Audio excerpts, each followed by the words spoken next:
राधे राधे। नमस्कार। राधे राधे जी, राधे राधे। कैसे कैसे हैं हैं आप? आप?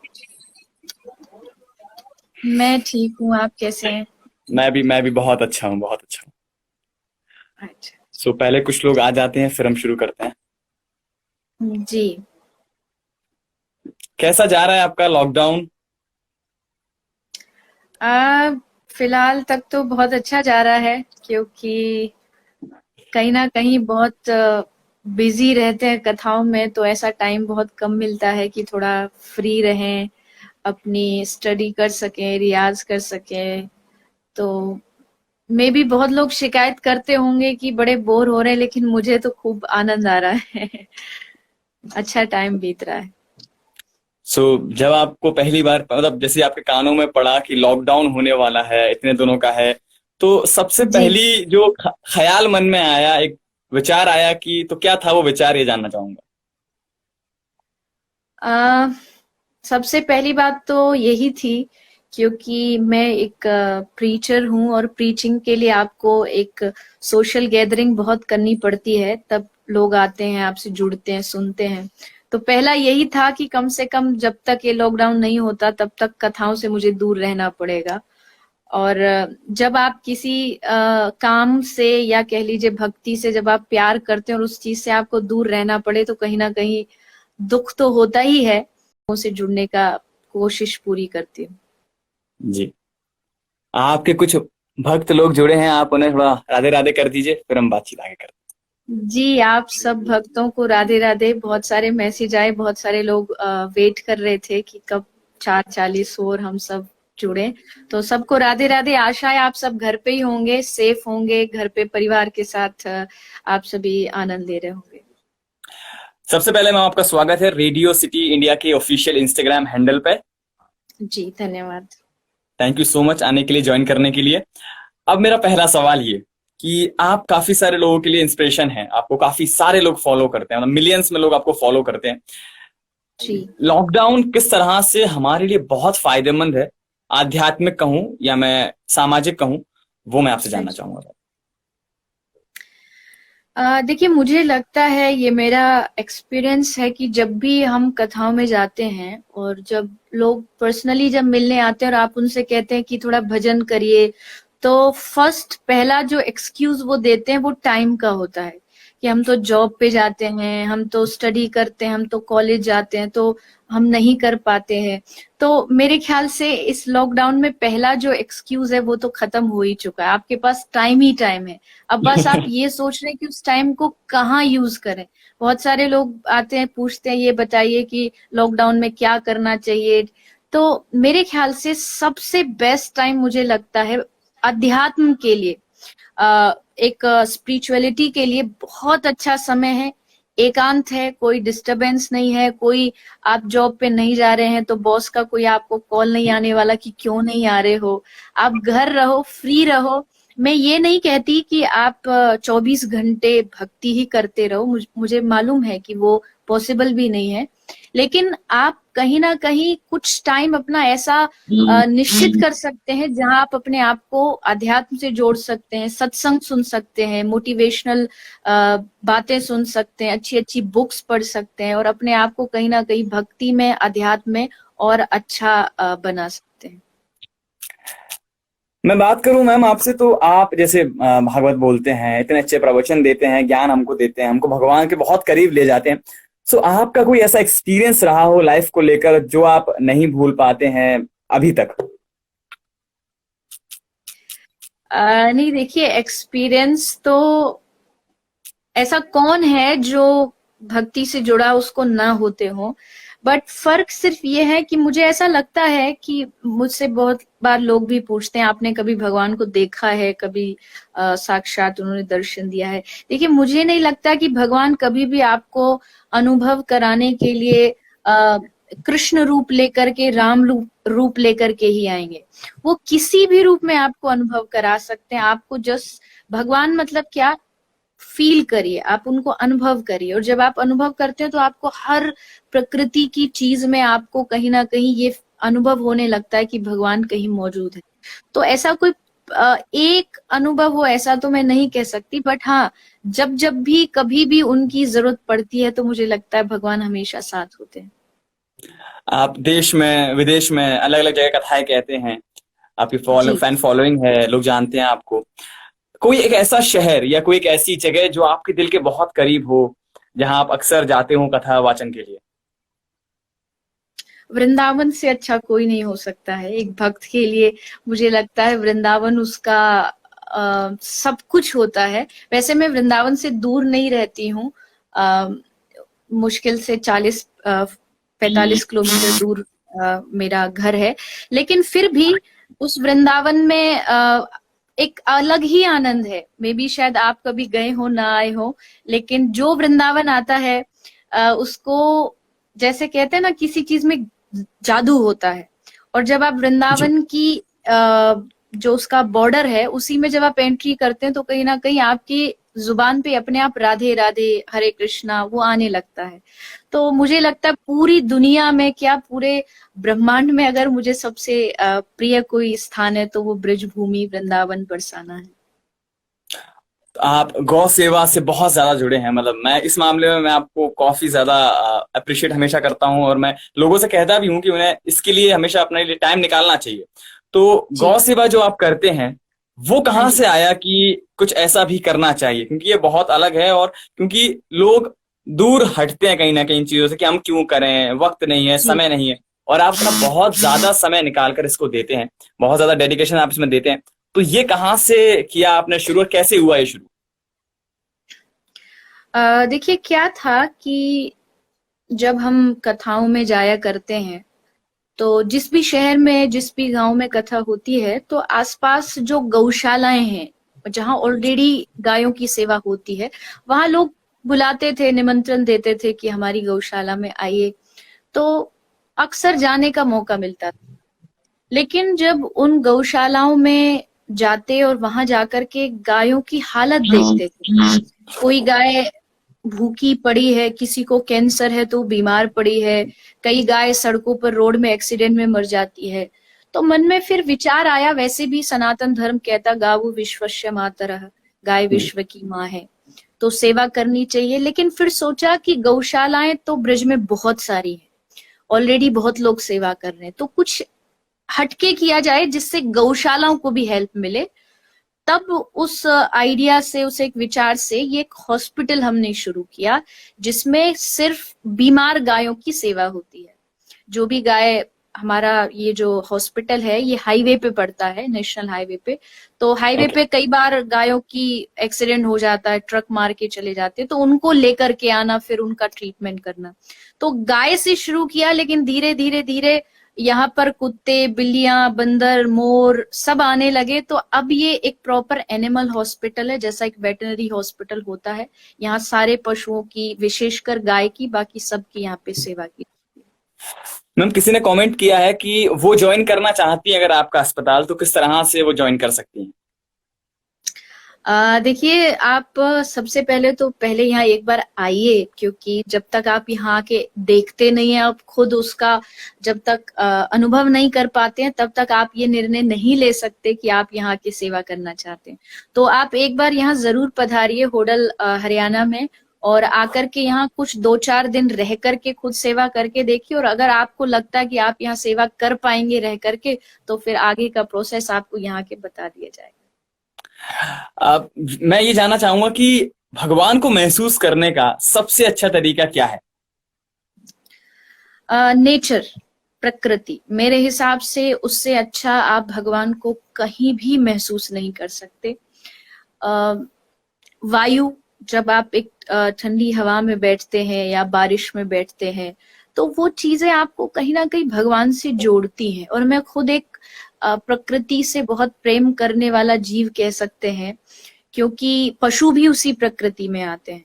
मैंने बार बार कहा है, कोरोना वायरस चल रहा है, इस विषय पर भी मैंने बहुत बहुत लोगों को ये अपना संदेश पहुंचाने का प्रयास किया कि देखिए, जो हम पशुओं के साथ अत्याचार करते थे, आज ये उसी का परिणाम है कि वो एक वायरस के रूप में इंसानों तक पहुंच चुका है। तो अगर आप भगवान को महसूस करना चाहते हैं तो प्रकृति से प्रेम करिए, भगवान के बनाए गए जीवों से प्रेम करिए, उनके बनाए गए पशु पक्षियों से प्रेम करिए, तो आपको कहीं ना कहीं उसमें भगवान का ही अनुभव होगा। जैसा मैंने कहा कि हम एक हॉस्पिटल चलाते हैं, जब यहाँ कोई रोती हुई गाय आती है, तड़पड़ाती है, और जब हम उसकी सेवा करते हैं तो दिल को एक एक बड़ा सुकून मिलता है और लगता है कि कहीं भगवान बैठे हमें देख रहे हैं और हमको आशीर्वाद दे रहे होंगे इस सेवा के लिए। तो आप लोग भी, जो भी मुझे देख रहे हैं, सुन रहे हैं, अपना थोड़ा समय निकालिए, थोड़ा समय जो हम मोबाइल फोन में, टीवी में देते हैं, उसमें से थोड़ा सा समय निकाल के कभी शांति से बैठिए और नेचर को एंजॉय करिए, आपको जरूर भगवान का अनुभव होगा। अब देवी जी, एक सवाल ये है कि लॉकडाउन जैसे अब हो गया है तो हमें नए नए एक्सपीरियंस हो रहे हैं। अगर आप देखें हरिद्वार के कुछ पिक्चर्स मैं कल ही देख रहा था, तो गंगा इतनी साफ हो गई है कि जी कोई सरकारी योजना कोई हम आप लगकर भी नहीं कर सकते शायद। रात को 12-2 बजे हमें अच्छी अच्छी आवाजें सुनाई देती हैं पंछियों की। तो आपको किस तरह के ऐसे एक्सपीरियंस हो रहे हैं? आप क्या नया फील कर रहे हैं इस लॉकडाउन के बाद प्रकृति में, नेचर की बात करूं तो? ये बिल्कुल हो रहा है, जैसा मैंने कहा कि, और आपने भी, बहुत सारे लोगों ने अनुभव किया होगा कि जो चिड़िया जो हमारे गांव में पहले रहा करती थी, मतलब मैं कोई बहुत बूढ़ी नहीं हूँ, बहुत मेरी एज बहुत ज्यादा नहीं है, बट फिर भी आज से अगर 10 साल पहले की भी हम बात करें, मेरा जन्म एक छोटे से प्यारे से गांव में हुआ है। तो जब घर के आंगन में बैठते थे तो कहीं ना कहीं वो चिड़ियाओं की चहचहाट सुनाई देती थी। पर धीरे धीरे समय के हिसाब से, जैसे जैसे व्हीकल्स बढ़े, पोल्यूशन बढ़ा, तो कहीं ना कहीं वो कम हो गई। गांव में फिर भी अभी थोड़ा रहता है, लेकिन शहरों में तो बिल्कुल खत्म हो चुकी थी। लेकिन इस लॉकडाउन के माध्यम से कहीं ना कहीं एक बहुत बड़ा फायदा ये हुआ कि पशु पक्षियों की चहचहाट हमें फिर से सुनने मिली, मोर बहुत सारे देखने को मिलते हैं। मैंने भी इस लॉकडाउन में प्रयास किया कि गौ सेवा धाम हॉस्पिटल में थोड़ा टाइम दिया जाए। अभी मैं यहीं पर हूँ और आसपास बहुत सारे रहती है। और सबसे बड़ी बात, सबसे मुख्य जो विषय है जी। वो रहा कि हम जो भी भक्ति से जुड़े हुए लोग हैं, उनके लिए अपनी भारतवर्ष की गंगा यमुना बहुत महत्व रखती है। तो यमुना जी, गंगा जी के लिए हम सब बड़ा प्रयास करते थे, लोगों को कथाओं में कहते थे इसको शुद्ध किया जाए। यमुना जी के लिए बहुत सारे आंदोलन किए गए, लेकिन उसका कोई परिणाम नहीं निकला। पर इस लॉकडाउन के माध्यम से प्रकृति में बहुत बदलाव आया है, नदियां शुद्ध हुई हैं, सड़कें शुद्ध हुई हैं, और प्रकृति भी कहीं ना कहीं अपने आप को हील कर रही है, और ये एक बहुत अच्छी चीज है। किसी ने सवाल किया है मैम आपसे कि आपको शहरी जिंदगी ज्यादा पसंद है या फिर गांव की लाइफ? देखिए, दोनों का एक अपना आनंद है, दोनों की एक अपनी महत्वता होती है, लेकिन पर्सनली अगर मुझसे पूछा जाए तो मुझे गांव ज्यादा पसंद है, क्योंकि वहां एक बहुत भोलापन मिलता है। कथाएं मेरी हर जगह होती हैं, शहरों में भी होती हैं, विदेशों में भी होती है, गांव में भी होती हैं। गांव के लोग बहुत ज्ञानी नहीं होते, लेकिन बहुत भोले होते हैं। आप उनको प्यार से जो समझाते हैं वो बड़े आसानी से समझते हैं और आपसे हृदय से प्रेम करते हैं। तो अगर पर्सनली कहा जाए तो मुझे जो ग्रामीण जीविका है वो अधिक पसंद है। कुछ आपके भक्त लोग कुछ नए जुड़े हैं मैम, आप उनको राधे राधे कर दीजिए, इंतजार में रहते हैं ये सभी। और कुछ सवाल भी जी, है, आप आप अपनी तरफ से भी रीड सभी करते को जाइए क्योंकि राधे। आपकी तरफ भी आ रहे होंगे आपके। जी जी, आ रहे हैं सभी। है कि आप सब अपने घर बैठे सिर्फ समय को यहाँ वहां नहीं कर रहे होंगे, आप कुछ अच्छा कर रहे हो। रोज अच्छे भजन, अच्छे संकीर्तन, अच्छा सत्संग में आप तक पहुंचाती रहती हूँ, और आगे भी ऐसे ही पहुंचाते रहेंगे। आप घर बैठे बैठे उनको सुनते रहिए और अपने आपको, अपने जीवन को अच्छा बनाते रहिए। Network, okay, I think network problem कर रहा था शायद। हाँ जी, हाँ जी। देवी जी, ये जानना चाहूंगा कि आपने ये कब ख्याल आया आपके जहन में कि मुझे भागवत पढ़ना चाहिए, लोगों को जो है भक्ति की तरफ लेकर जाना चाहिए? अम, देखिए, मैंने जब भागवत शुरू की थी तो उस समय मेरी एज 7 साल की थी, और जी। 7 साल की उम्र थी, बहुत ज्यादा ज्ञान भी नहीं था, बहुत ज्यादा जीवन का एक्सपीरियंस भी नहीं था, लेकिन मुझे लगता है कहीं ना कहीं कोई इच्छा रही होगी, भगवान ने शायद मुझे इसी चीज के लिए चुन के भेजा होगा कि 7 साल की आयु में कहीं ना कहीं पूरे परिवार का साथ मुझे मिला भक्ति में, और धीरे धीरे मेरा रुझान एंजॉय करें, कितनी भी हम पार्टियां करें, कितनी भी हम स्टडी करें, लेकिन उसके साथ साथ एक अध्यात्म का होना भी बहुत जरूरी है। मुझे लगता है कि अगर आज की जो यंग जनरेशन है वो भक्ति को और भौतिकता को, दोनों को अगर बैलेंस करके चलेगी तो कहीं ना कहीं उसको जीवन अच्छा बीतेगा। वरना तो धीरे धीरे जो डिप्रेशन हमारे देश में बढ़ता जा रहा है, एंजाइटी बढ़ती जा रही है, उसको रोकने का अध्यात्म ही एकमात्र तरीका है। तो फिर मेरा बचपन से ही उसमें एक रुझान रहा, माता पिता का सपोर्ट मिलता गया, और वैसे भी मेरा जन्म ब्रज में हुआ है, और ब्रज भूमि अरे में तो अपने आप ही भक्ति का एक बच्चे बच्चे में जन्म से ही होता है, तो कहीं ना कहीं बचपन से ही वो राधे राधे संकीर्तन सब सुनने को मुझे मिला। और मेरे गुरु जो हैं, जिन्होंने मुझे दीक्षा दी है, वो भी हमारे गांव में ही रहा करते थे, और जब मैं 4 साल की थी तभी उन्होंने जी। दीक्षा दे दी थी। तो तब से ही उनकी और संतों की कृपा मुझ पर बनी रही है, और ठाकुर जी करे ऐसी बनी रहे। किसी का सवाल आया था देवी जी कि उन्हें आपसे दीक्षा लेना है, तो वो किस तरह से ले सकते हैं? मैं दीक्षा तो नहीं देती हूँ, क्योंकि मुझे ऐसा लगता है कि गुरु बनना एक बहुत बड़ी जिम्मेदारी है, और अभी मैं उस जिम्मेदारी के योग्य नहीं हूँ। लेकिन जिन्होंने भी प्रश्न किया है, मेरा उनसे यही प्रार्थना है कि आप दीक्षा तो किन्हीं से भी ले सकते हैं, लेकिन जब तक आपकी दीक्षा नहीं है तब तक आप अपने घर बैठ के हरे कृष्ण महामंत्र का जाप करते रहिए, माला करते रहिए, हरे कृष्ण कृष्ण कृष्ण हरे हरे, हरे राम राम राम हरे। तो आप वो सुनते जाप करते रहिए, और जब भगवान की कृपा होगी तो आपको अच्छा गुरु एक अवश्य मिलेगा। मैम दिनेश पटेल हैं, इनका एक सवाल यह है कि एक विद्यार्थी के जीवन में स्पिरिचुअल नॉलेज की क्या भूमिका है, आध्यात्मिक ज्ञान की क्या भूमिका है?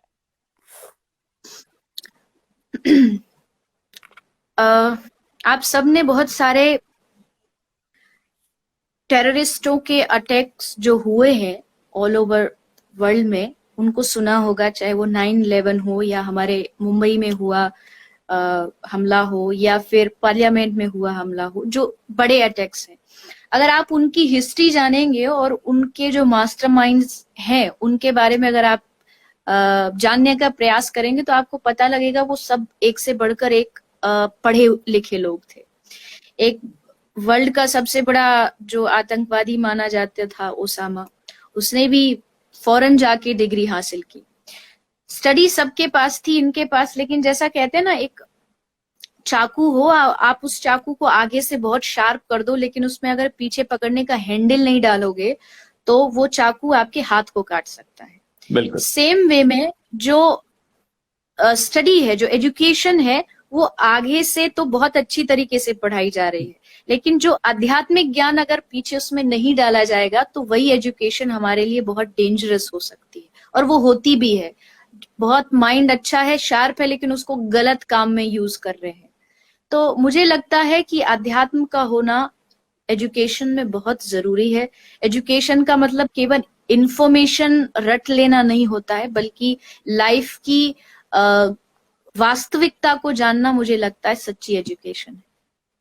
मैम त्रियू जी का सवाल है ये कि जो लोग ऑफिस में काम करते हैं या लाइफ में बहुत ज्यादा बिजी रहते हैं, वो किस तरह से जो है भगवान में अपना मन लगा सकते हैं? देखिए, मैंने पहले ही कह दिया, ये बिजी होना एक प्रकार का एक्सक्यूज है, मुझे ऐसा लगता है, क्योंकि जब बारी आती है अध्यात्म की तब हम बिजी हो जाते हैं, और जब बारी आती है कोई दुनिया के काम करने की तो हमारे पास बहुत सारा समय होता है। किसी ने मुझे मैसेज भी भेजा कि आज वो सारे लोग घर बैठ करके ये पूछ रहे हैं कि क्या करें, जो कभी कहा करते थे कि अरे मरने तक की भी फुर्सत नहीं है, तो अब तो फुर्सत ही फुर्सत है। तो मुझे नहीं लगता कि आपको भक्ति करने के लिए या अध्यात्म से जुड़ने के लिए टाइम की जरूरत है। आप ऑफिस जा रहे हैं, घर से आपके ऑफिस का समय में भी हो सकता है किसी का आधे घंटे का हो, किसी का 1 घंटे का ड्राइव हो, तो वो जो बीच का 1 घंटा है वो आपके पास पूरा फ्री है। आप चाहें तो अपने उस ऑफिस जाने के जो बीच का टाइम है उसमें आप बैठे बैठे महामंत्र जाप कर सकते हैं, जो मैंने अभी बताया। आप चाहें तो कोई हाउस वाइफ है, वो घर में कुकिंग करती है, तो कुकिंग करते करते भी, भोजन बनाते बनाते भी वो भगवान का नाम ले सकती है। कोई बच्चा है, कॉलेज जा रहा है, बीच का जो रास्ता है जाने का, उसमें भजन कर सकता है। तो मुझे नहीं लगता कि आपको अध्यात्म से जुड़ने के लिए, भजन से जुड़ने के लिए कोई ध्यान ही करना जरूरी है या एक आसन पे बैठ के ही माला करना जरूरी है। आप कहीं भी किसी भी समय, यहाँ तक कि आप शावर ले रहे हैं, आप उस समय भी भजन कर सकते हैं, आप उस समय भी भगवान का नाम ले सकते हैं, आप भजन गा सकते हैं। तो वो भी एक प्रकार का मुझे लगता है भजन ही है। मैम, मनोज जी का कहना है कि एक बार आप मेरा नाम ले दीजिए, तो आप एक बार मनोज जी का नाम ले दीजिए। उनने 2-3 बार रिक्वेस्ट मनोज की। जी को राधे राधे। घर रहिए मनोज जी, और परिवार के साथ अच्छे अच्छे भजन सुनते रहिए, सत्संग सुनते रहिए और खुश रहिए। एक सवाल ये आया मैम अभी लाइव में हमारे, कि अच्छे गुरु की पहचान कैसे की जा सकती है? अ, प्रश्न बहुत गंभीर है, क्योंकि इसकी कोई डिग्री नहीं होती। आप डॉक्टर से उसकी डिग्री पूछ सकते हैं, आप इंजीनियर से उसकी डिग्री पूछ सकते हैं, लेकिन आप किसी संत से उसकी डिग्री नहीं पूछ सकते। वो आपको जी। खुद को अनुभव करना पड़ता है। वैसे हमारे शास्त्रों में संत की, गुरु की बहुत सारी पहचान बताई है, जो मैंने कई बार अपनी कथाओं में चर्चा भी की है। जैसे संत की सबसे बड़ी पहचान होती है, वो बहुत गंभीर होता है। संत की पहचान होती है, वो सहनशील होता है, वो चीजों को टॉलरेट करना जानता है। संत की पहचान होती है, उसके मन में दया होती है, करुणा होती है। तो ये बहुत सारी चीजें, अगर आप भगवत गीता पढ़ेंगे तो आपको अपने इस प्रश्न का, इस क्वेश्चन का आंसर जरूर मिलेगा। आप जो जो संत के लक्षण भगवत गीता में बताए हैं, भागवत में बताए हैं, अगर आप वैसे ही क्वालिटीज किसी संत में देखते हैं तो आप उनको गुरु बना सकते हैं। मैम, भागवत में दीदी बहुत सारे अध्याय हैं, बहुत सारी चीजें हैं। जी। कोई एक एक किस्सा जो आपकी लाइफ में, और जब आप कहानी कहते हैं, कथा कहते हैं, जी। बहुत कभी मैच कर जाती हैं वो चीजें, तो एक कोई किस्सा आप यहाँ पर शेयर करना चाहें, छोटा सा, भागवत से जुड़ा हुआ, या आप गद्दी पर होते हैं ऊपर तब से। देखिए, भागवत का हर एक अध्याय, हर एक श्लोक बहुत महत्वपूर्ण है। किसी एक को चुनना मुश्किल है, लेकिन कहते हैं किसी किसी चीज में व्यक्ति को बहुत पर्सनल इंटरेस्ट हो जाता है, तो उसी तरह भागवत का जो 10वां स्कंद है, भागवत में 12 स्कंद है, उसमें से जो 10वां स्कंद है, उसमें भगवान श्री कृष्ण जब गोपियों के साथ जो संवाद करते हैं, चाहे वो महारास का हो, या जब भगवान कृष्ण ब्रज छोड़ करके चले गए और जब गोपियां उनको याद करती हैं और उनकी याद में जब वो रोती है, तो वो प्रसंग मुझे बहुत बहुत प्रिय है, हृदय के बहुत करीब है। वो इसीलिए भी क्योंकि मुझे लगता है भगवान की भक्ति का मतलब होता है भगवान से प्रेम करना। अगर आप भगवान से प्रेम करते हो तो मतलब आप भक्ति कर रहे हैं। भक्ति का मतलब केवल चंदन लगाना या माला पहनना ही नहीं होता। भक्ति मतलब आप भगवान से प्रेम करें। और जब आपका प्रेम हो जाता है, जब आपको किसी व्यक्ति से, तो उनका स्मरण दिन रात आपके मन में चलता है। जैसे उदाहरण के लिए, कोई लड़का, कोई लड़की अपने घर से दूर कॉलेज में रहता हो, हॉस्टल में रहती हो, और वहां उसको अपने माता पिता को, पेरेंट्स को याद करने के लिए माला नहीं जपनी पड़ती है, वो ऑटोमेटिकली उसे याद आता है। इधर माता पिता को बच्चे की याद आती है। क्यों? क्योंकि दोनों में एक अपनापन है, एक प्रेम है, और जहां प्रेम होगा वहां याद आएगी ही आएगी। तो जब गोपियां, कृष्ण गोपियों को छोड़ करके गए और जब उनकी याद में गोपियां रोती है और उनको हर चीज में श्री कृष्ण नजर आते हैं, जित देखूं श्याम ही दिखे। जब आप वास्तविक प्रेम करते हैं और जब वो प्रेमी आपके साथ होता है तो आपको एक ही दिखाई देता है, लेकिन जब वो आपसे दूर होता है तो आपको हर चीज में वही दिखाई देता है। और उसको शास्त्रीय भाषा में वियोग कहते हैं। जब आपका वियोग होता है अपने भगवान से तो आपको कण कण में उनका स्मरण होता है। तो ये जो भागवत का प्रसंग है मुझे बड़ा प्रिय है। वैसे तो सारे ही अच्छे हैं, पर ये विशेषकर। मैम किसी ने ये पूछा है कि अगर उन्हें भागवत वाचक बनना हो तो वो कैसे बन सकते हैं? अ, मैं इस विषय में बहुत सही उत्तर तो नहीं दे पाऊंगी, क्योंकि मैं सोच करके नहीं बनी थी, बस चीजें जुड़ती गई और मैं हो सब कहते ना, कारवा बढ़ता चला गया। लेकिन हाँ, अगर आपकी इच्छा है कि आप भागवत प्रवक्ता बने, सबसे पहले तो भागवत प्रवक्ता बनने से पहले प्रयास करिए एक अच्छे भक्त बनिए। अगर आप एक अच्छे भक्त बनेंगे तो अपने आप आपको भागवत को नहीं चुनना पड़ेगा, भागवत आपको चुन लेगी। और साथ साथ आप भागवत पढ़ते रहिए, जो जिनकी भागवत आपको अच्छी लगती हो आप उनको सुनते रहिए, उनको सुन के कुछ नोट्स बनाते रहिए जो उनकी बातें आपको अच्छी लगे। और सबसे बड़ी बात, आपको खुद को अध्ययन करना पड़ेगा। जब तक आप खुद नहीं पढ़ेंगे तब तक आप भागवत प्रवक्ता नहीं बन सकते। और अगर आपको शास्त्रीय विधि से सीखना है तो वृंदावन में बहुत सारे गुरुकुल हैं जहां आप आके कथा सीख सकते हैं। दीदी क्या होता है कि जब हम आप कथा होते हैं ऊपर तो सवाल बहुत सारे लोगों के मन में उठते हैं जो कथा सुनने आते हैं। जी। सो कभी कोई ऐसा सवाल आया हो जो आपको अंदर तक हो गया हो कि यार हाँ, इस सवाल का जवाब तो ढूंढना ही है? ऐसे तो बहुत सारे प्रश्न आते हैं, बहुत सारे लोग होते हैं। और मुझे देखो, मुझे क्या लगता है कि जब आप किसी संत से, किसी प्रवक्ता से जुड़ते हैं ना, तो आपको विशेषकर धर्म से जुड़ी बातें पूछनी चाहिए। कई बार लोग मेरे पास आते, कई बार लड़कियां मेरे पास आती है, बड़ी दूर से भाग करके आती है, मुझे लगता है शायद कोई बेहद जरूरी प्रश्न होगा, और वो नजदीक आके पूछती है, दीदी आपके बाल इतने बड़े कैसे हुए, कौन सा शैम्पू लगाते हो? तो मुझे हंसी तो आती है, पर हो सकता है उनका भाव है अपना। लेकिन जब कोई अध्यात्म से जुड़ी बात पूछता है, जब कोई पूछता है कि भक्ति आगे कैसे बढ़े, जब कोई पूछता है कि मेरा ठाकुर राधे गोविंद के चरणों में प्रीति कैसे बढ़े, तो बड़ा अच्छा लगता है। और मुझे लगता है कि इस व्यक्ति ने मेरी कथा को अच्छे से सुना। क्योंकि देखिए, मेरी कथा, मैं ऐसे भजन भी गाती हूँ जिससे लोग नाचें, थोड़ा खुश हो जाएं, हंसते रहें, हंसाने का भी प्रयास करती हूँ, ये ना हो कि बैठे बैठे बस नींद आ जाए। लेकिन मैं बार बार कथा में कहती हूँ कि कथा मनोरंजन नहीं है, ये कोई एंटरटेनमेंट नहीं है। मनोरंजन के लिए आप मूवी देख सकते हैं, कहीं जा सकते हैं, पर कथा मनोरंजन के लिए नहीं होती। आप कथा में आते हैं कुछ सीखने के लिए आते हैं। तो जब कोई व्यक्ति मुझसे भक्ति के विषय में प्रश्न करता है और पूछता है कि मुझे भक्ति में आगे कैसे बढ़ना, तो मुझे बहुत प्रसन्नता होती है। और कथा के बाद भी जब कई बार लोग मिलने आते हैं और ये बोल देते हैं आज आपकी कथा सुन के बड़ा मजा आया, तो मुझे लगता है मेरी 3 घंटे की मेहनत खराब हो गई।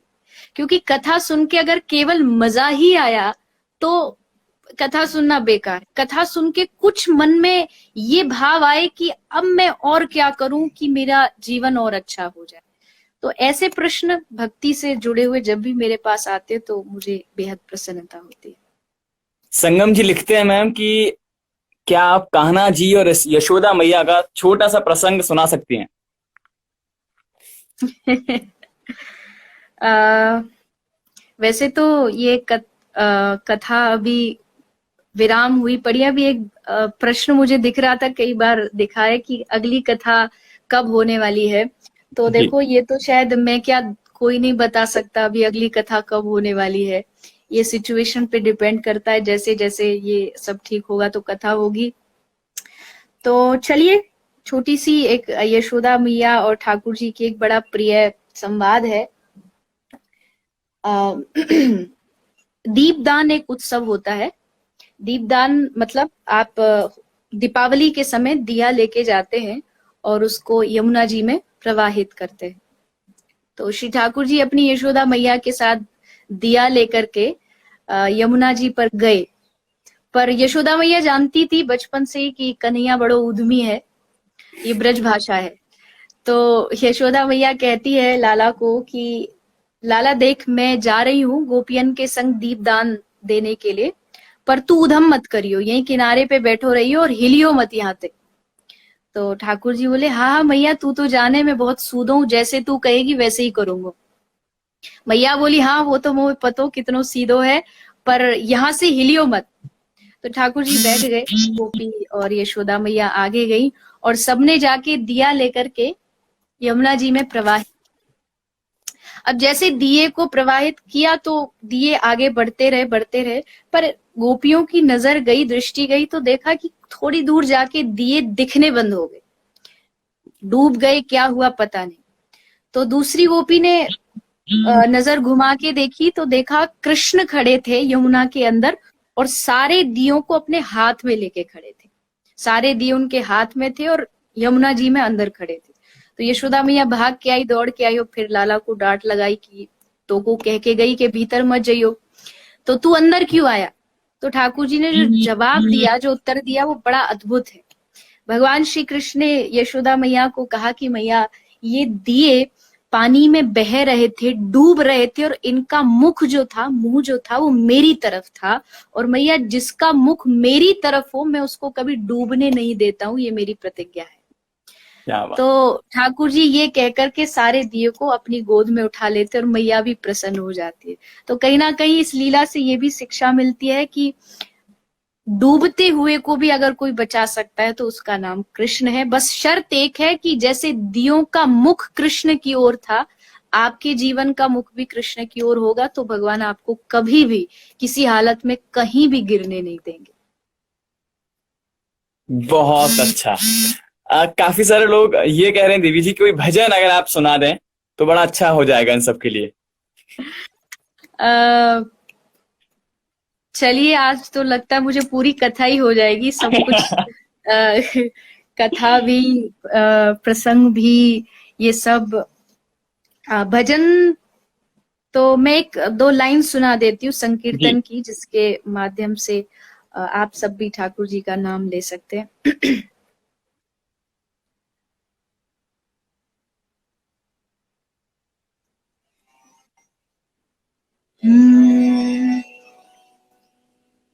जय माधव मदन मुरारी,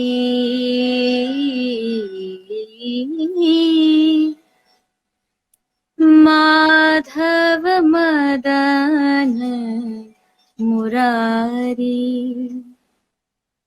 जय केशव कली मलहारी, जय केशव कली मलहारी,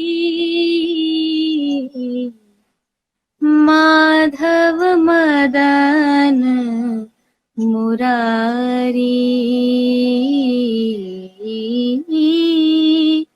माधव मदन मुरारी। एक ऐसा बहुत। कीर्तन है।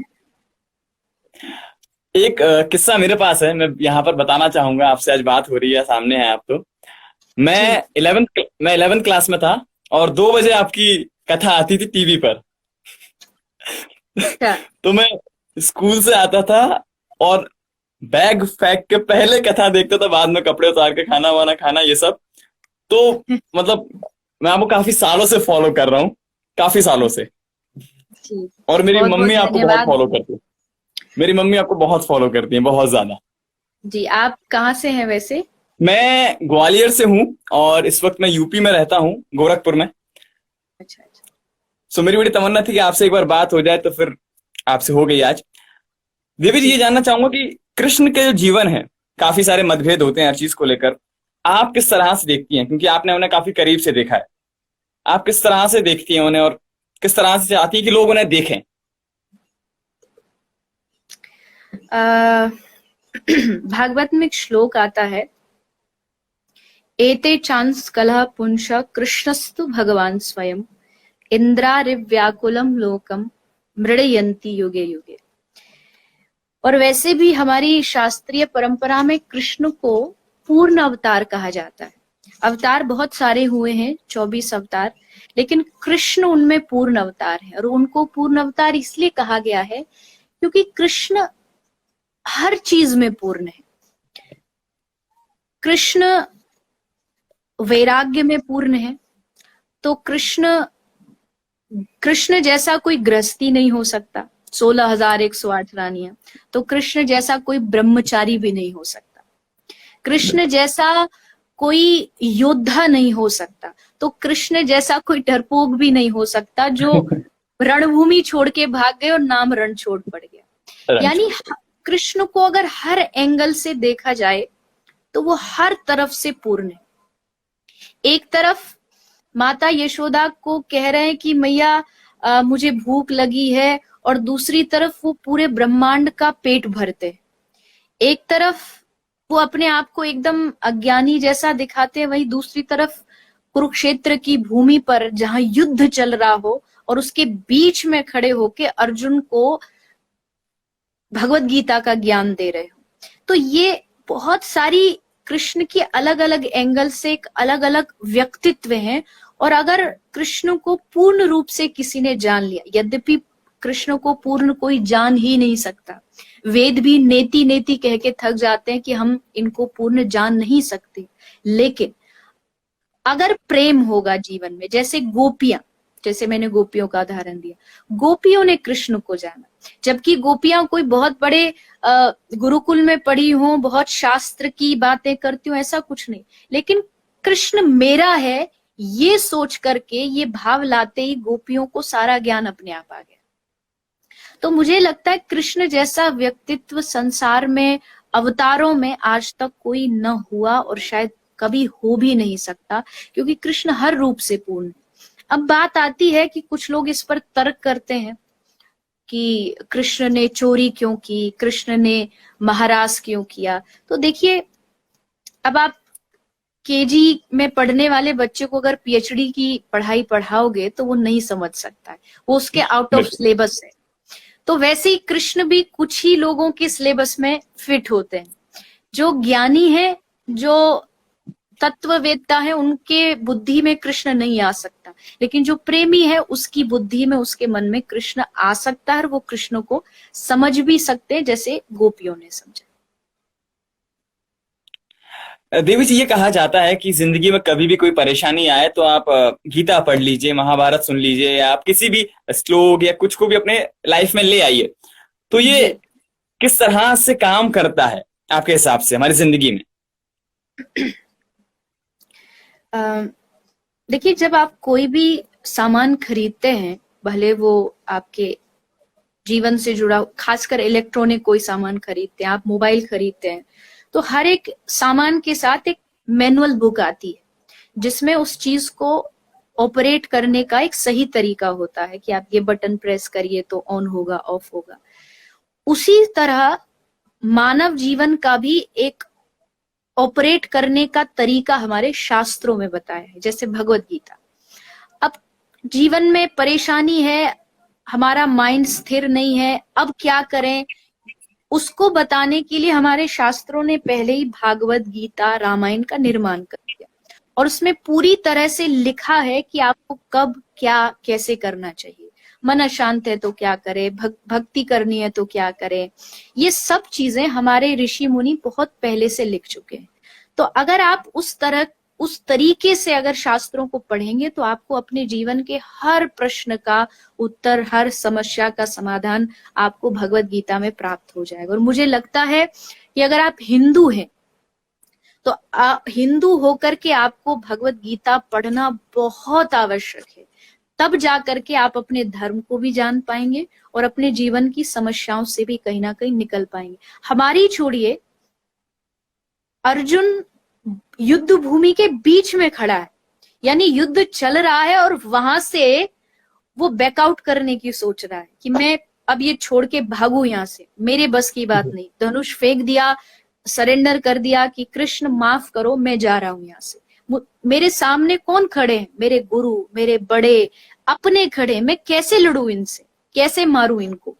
मतलब एक ऐसी स्थिति जहां चारों ओर युद्ध ही युद्ध और कोई बाहर निकलने का, एग्जिट का कोई रास्ता नहीं। उस समय कृष्ण की भगवत वाणी ने अर्जुन की मदद की, उस समय कृष्ण की वाणी ने मदद की, कृष्ण ने मदद की, और आज के समय कृष्ण की गीता मदद करती। अगर आप किसी भी सिचुएशन में हैं, किसी समस्या से घिरे हैं, आप भगवत गीता पढ़िए, उसके श्लोकों को पढ़िए, आपको कहीं ना कहीं आपकी समस्या का समाधान जरूर मिल जाए, ऐसा मुझे लगता है। कृष्ण राधा, कृष्ण रुक्मणी, ये किस जी। तरह का ट्रायंगल है, आपसे जानना चाहूंगा थोड़ा सा। क्योंकि इसको इसको लोग आजकल अपनी अपनी जिंदगी में अपनाने की बड़ी कोशिश करते हैं। वो बड़े अज्ञान होते हैं जो इसको अपनाने की कोशिश करते हैं, क्योंकि उन्होंने अभी तक ना तो कृष्ण को जाना है और ना राधा को जाना है। राधा कोई शरीर नहीं है, राधा कोई महिला नहीं है, राधा कोई स्त्री नहीं। रुक्मणी कृष्ण की पत्नी है जो लक्ष्मी जी का अवतार है, लेकिन राधा रानी कृष्ण से अलग नहीं है। हमारे शास्त्र कहते हैं राधा कृष्ण एक आत्मा द्वि देहधारी, चेतन चरितामृत में लिखा है। एक द्वैधा, एक जो दो रूप में प्रकटे हैं वो है राधा और कृष्ण। जैसे कहते हैं कि आत्मा जो है उस आत्मा ने दो रूप धारण कर लिए, एक कृष्ण बन गया, एक राधा बन एक गई, राधा। और उस रूप से उन्होंने एक दूसरे को प्रेम देने का प्रयास किया, सुख देने का प्रयास किया। अब अगर आप अपने प्रेम की, सांसारिक प्रेम की तुलना अगर राधा कृष्ण के प्रेम से करेंगे तो मूर्खता होगी। मुझे लगता है ये एक बहुत बड़ी मूर्खता है, क्योंकि वो दोनों, उनमें भेद है ही नहीं। वो, पहली बात तो वो भगवान है, दूसरा शास्त्रीय शब्दों में कहूं तो कृष्ण की आह्लादिनी शक्ति का नाम राधा है। अगर राधा शक्ति है तो कृष्ण उसके शक्तिमान है। जैसे मेरे पीछे, आपके सामने, आप जहां बैठे हैं, यहाँ लाइट जल रही है। जी। हम देख रहे हैं लाइट यहाँ जल रही है, लेकिन इस लाइट का पीछे एक पावर हाउस होगा। मतलब बिल्कुल आपको बिल्कुल। मुझे दिख नहीं रही, बट जल रही होगी तभी आप उजाला आ रहा है। तो बिल्कुल। इस लाइट का कहीं एक कनेक्शन है पावर हाउस से, लाइट वहां से आ रही है, यहाँ सिर्फ सप्लाई हो रहा है। तो उसी जी। तरीके से कृष्ण में जो शक्ति है, उस शक्ति को पावर हाउस के रूप में संचार राधा रानी करती है, राधा कर। यानी शक्ति वहां से आती है। तो ये ब्रज का भाव है, और बड़ा गौड़िया, हमारा जो मेरी संप्रदाय है गौड़िया संप्रदाय, इसमें इस भाव को बहुत विस्तार से वर्णन किया गया है।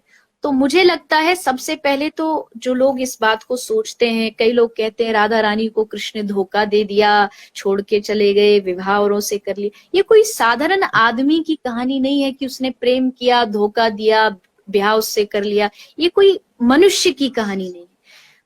शास्त्रों में तो ये भी लिखा है, हमारी आचार्य परंपरा में, कि कृष्ण ब्रज छोड़ के कभी गए ही नहीं, और अगर गए तो वो नारायण रूप से गए। जो माधुर्य रूप वाले कृष्ण थे वो तो सदा ही ब्रज में रहे, राधा कृष्ण कभी अलग हो ही नहीं सकते, एक क्षण जी। के लिए भी अलग नहीं हो सकते। आज भी वृंदावन में, ब्रज में राधा कृष्ण हैं। बस फर्क इतना है, जिसके आंखों में, दृष्टि में भक्ति होगी वो देख सकता है, और जिसकी दृष्टि नहीं होगी उसको वृंदावन में बस गंदगी, कीचड़, बस यही नजर आएगी। तो सबसे पहले राधा कृष्ण के प्रेम को हमें जानना है। कई बार मुझे ऐसा भी लगता है कि लोगों को आजकल जो कुछ सीरियल्स दिखाए जाते हैं राधा कृष्ण के प्रेम के बारे में, मैं वो उसी भी पे कई आने बार वाला था। गुमराह कर देते हैं। मैं उसी पे आने वाला उस था। पे भी, उस पर कई लोगों को गुमराह कर दिया जाता है, क्योंकि उसमें कुछ चीजें शास्त्रीय विधि अनुसार नहीं होती। वो बस एक अपनी, कह लीजिए, अपनी व्यूअरशिप बढ़ाने के लिए उसमें कुछ ना कुछ मसाला ऐड कर दिया जाता है। अन्यथा तो राधा कृष्ण के प्रेम को बहुत शुद्ध और दिव्य माना गया है। राधा कृष्ण अलग नहीं है, दोनों का एक ही स्वरूप है। देवी जी, ये मैं सुनता भी आ रहा हूँ बचपन से, और सिखाया जाता है कि कृष्ण से अगर आप भक्ति करते हैं तो आप कभी जो है, आपको पीछे मुड़ के नहीं देखना है, आपके सारे काम बनते जाते हैं, आप हमेशा तरक्की पाते हैं। मैं अपनी लाइफ में बहुत फॉलो करता हूँ, मतलब कई बार आजमा चुका हूं, मैं तो ये कहता हूँ साफ सीधा। और कभी मतलब मुझे ऐसा नहीं हुआ कि यार मैंने गलत जगह दाव खेला या गलत जगह मैंने अपने हाथ डाले। कृष्ण जो है, कहा जाता है कि जी। वृंदावन में आज भी रास होता है, आप महसूस कर सकते हैं, अगर आप उन्हें पल भर के देख लें तो वो साथ में चल देते हैं आपके। ये जानना चाहूंगा आपसे, ये किस, क्या ये सिर्फ इंसानी एक वहम है, या ऐसा होता है, या खुद लोग बना लेते हैं ऐसा? नहीं, वहम बिल्कुल नहीं है। देखिए, मैं आपको यहाँ बैठ के बताऊं कि एक देश है जिसमें अभी रात हो रही होगी, अगर आप पढ़े लिखे नहीं है, आप गांव का कोई आदमी हो, बहुत उसको कुछ भी नॉलेज नहीं हो, और मैं उसको अमेरिका के बारे में बताऊं और कहूं कि अभी रात का समय वहां पर चल रहा है, तो वो विश्वास नहीं करेगा, क्योंकि जी। ना उसने कभी इस चीज के बारे में पढ़ा है, ना वो कभी अमेरिका गया है, ना सुना है। लेकिन जो गए हैं वो तुरंत मान लेंगे कि हाँ ऐसा हो सकता है। उसी तरह हम भगवान के ये जो अनुभव बताते हैं, जो खुद माया में लोग पड़े हैं, वो कैसे मान लेंगे। अब हम कहते भगवान की मूर्ति बात करती है, अब हम लोग, हमसे हमारी पत्नी सही मुंह से बात नहीं करती तो भगवान क्या बात करेंगे। तो हमको इस चीज पे विश्वास ही नहीं होगा। हमारी पड़ोसी से नहीं बनती, पड़ोसी से बात किए हुए साल भर हो गए, और उस आदमी से आप कहो कि मूर्ति बात करती है, तो वो कभी नहीं मानेगा। जिसने अनुभव किया है उसके लिए आज भी भगवान है, और आज भी भगवान अनुभव कराते हैं। भले बिल्कुल। कलयुग चल रहा है, भले कलयुग में ऐसा नहीं कि कलयुग में भगवान, द्वापर में अगर कृष्ण चले गए तो अब कुछ नहीं, आज भी भगवान वो सब लीला करते हैं, आज भी ब्रज में माखन चुराते हैं। और जो भक्त वहां भक्ति से पड़े हैं, आप सोच के देखिए, बहुत सारे अंग्रेजों को हम वृंदावन में देखते हैं, क्या नहीं है उनके पास अपने देश में, सुविधाएं सही। हैं, टेक्नोलॉजी है, सब कुछ छोड़ के मिट्टी में पड़े हैं, ब्रज में लौट रहे हैं, तो कुछ तो अनुभव हुआ होगा उनको। और अगर ब्रज के वास्तविक संतों की बात करें, तो आज भी ब्रज में ऐसे संत हैं जो अपनी कुटिया से न बाहर जाते हैं, न उनको किसी दुनियादारी से लेना देना, ना उनको पब्लिसिटी से कोई लेना देना, ना उनको टीवी पर आना है, ना उनको पैसा चाहिए, सिर्फ भक्ति, दिन रात भजन करते। आज भी हैं ऐसे संत, अगर आप उनके जाके दर्शन करते, वो आपको अनुभव बताएंगे कि अनुभव कैसे होता है, भगवान की लीलाओं का अनुभव आज भी वो करते हैं। और अगर हमारे अंदर उतनी भक्ति आ गई तो हम भी अनुभव कर सकते हैं। ये सारा खेल बस भाव का है, जिसमें भाव जागृत हुआ, जिसमें प्रेम जागृत हुआ, उसको ये सब अनुभव जरूर होते हैं। दीदी, लॉकडाउन है, काफी सारे लोग ना मेंटल एकदम पक चुके हैं, मैं कहूँ कि वो परेशान हो गए हैं, मेंटल हेल्थ नहीं संभाल पा रहे हैं अपनी। आप एक क्या उन्हें आध्यात्मिक टिप देना चाहेंगी जिससे वो अपनी मेंटल स्ट्रेस, मेंटल जो हेल्थ है उसको सही रख सकते हैं?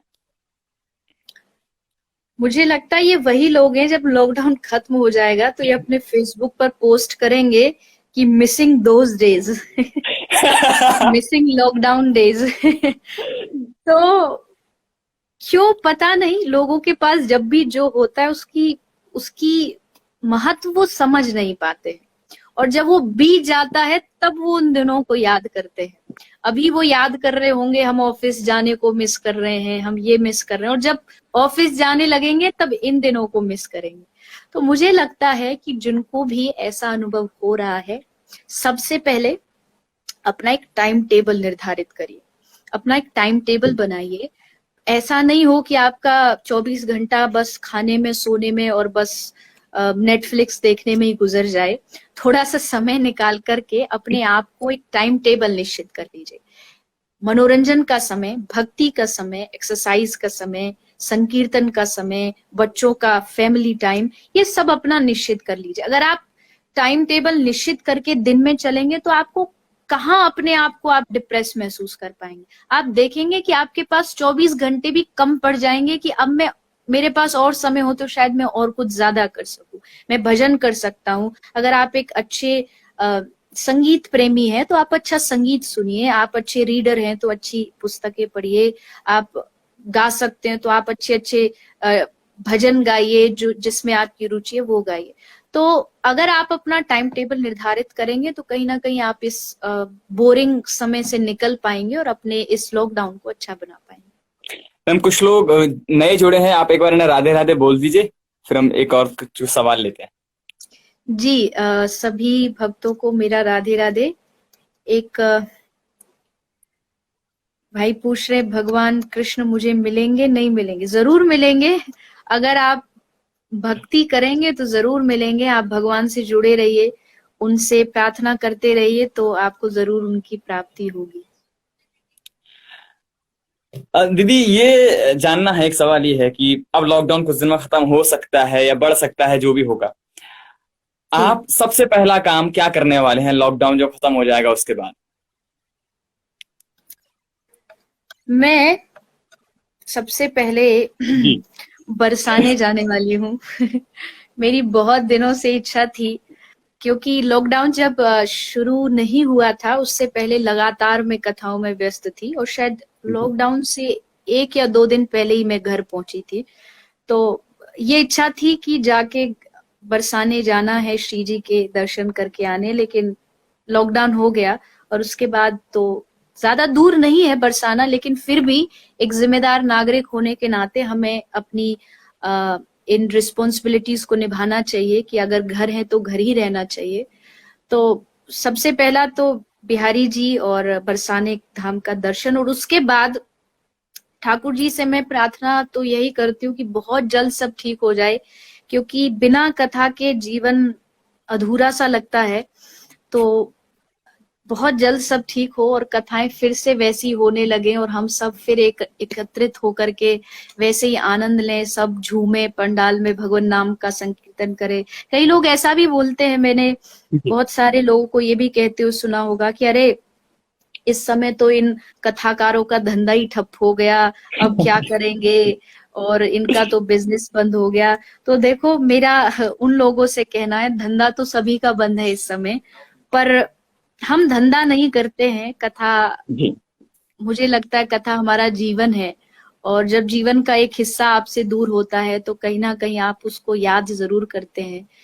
तो बहुत जल्द ठाकुर जी ये ठीक करें, और जितने भी भक्त यहाँ जुड़े हैं, एक नागपुर छतरपुर फार्म्स में कथा हुई थी, वो भी बोल रहे हैं कि उस समय वो आए थे कथा में।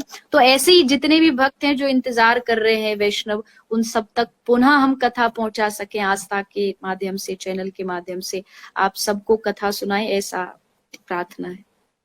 एक संदेश आपका जाते जाते।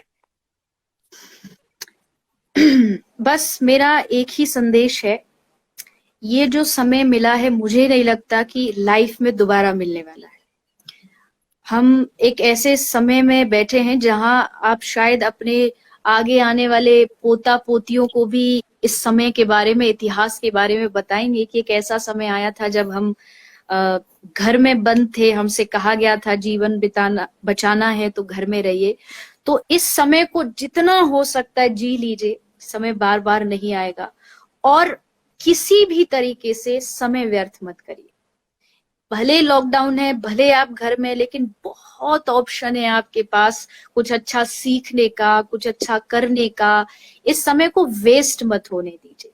ये समय आपके जीवन में ऐसा बन जाए कि जब लॉकडाउन खत्म होके जब आप बाहर आए तो आप एक नए इंसानियत के रूप में, एक नए व्यक्तित्व के रूप में आप बाहर निकलें। कुछ अच्छा सीखिए, अच्छा करिए। घर में बैठे हैं तो भी आप घर में बैठ के बहुत सारी अच्छी चीजें आप खुद कर सकते हैं। तो इस समय का उपयोग करिए, भगवान की भक्ति करते रहिए। ये समय अच्छा है भक्ति का, आपके पास बहुत सारा अच्छा समय है। भजन करते रहिए, ग्रंथ पढ़िए, भगवत गीता पढ़िए। अभी भी लॉकडाउन का कुछ टाइम बचा है, पता नहीं बढ़े या जो भी होने वाला है। तो 18 अध्याय हैं, बहुत आसानी से आप घर बैठ के भगवत गीता पढ़ सकते हैं। जरूर पढ़िए, और फिर आगे चल करके आप अपने इन दिनों को अच्छाई के रूप में याद कर सकें। बहुत बहुत धन्यवाद देवी जी, जुड़ने के लिए और इतना अच्छा अपना समय जी हमारे साथ देने के लिए और इतना अच्छा अनुभव करवाने के लिए। जी, आप सभी को, आपको भी खासकर, और जितने भी लोग आज यहाँ जुड़े हैं, रेडियो सिटी को भी और सभी भक्तों को मेरा बहुत बहुत धन्यवाद। और फिर मुलाकात होगी। आप भी कभी पधारिएगा बिल्कुल होडल को बिल्कुल। सेवा धाम, तो जरूर मुलाकात करेंगे। बहुत राधे राधे, बहुत बहुत धन्यवाद। राधे राधे जी, राधे।